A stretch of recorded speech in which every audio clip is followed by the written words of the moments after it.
Īpašo vienlatnieku programma aizsākās ar nu jau mums ierasto standarta viena lata monētu – lasi, tālajā 1992. gadā.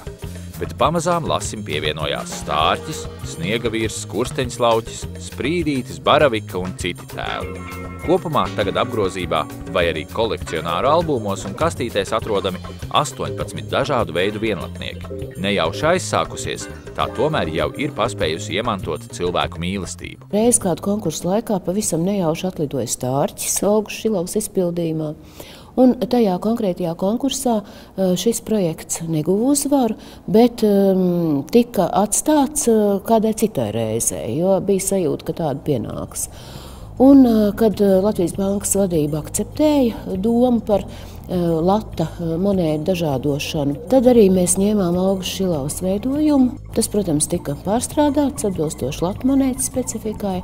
Un tapa pirmā īpašā viena lata apgrozības monēta. Tas ir kaut kas savādāks. Vienmēr cilvēkiem ir paticis kaut kas neparasts, kad ir parastais lasis, nevienam, tā kā jūs teicāt, nevienam neliekas, tas nav nekas īpašs, toties šie ir mazs tirāžs, un cilvēki domā, ka tas 1 miljons, ka tas ir, tas ar laiku vajadzētu palikt.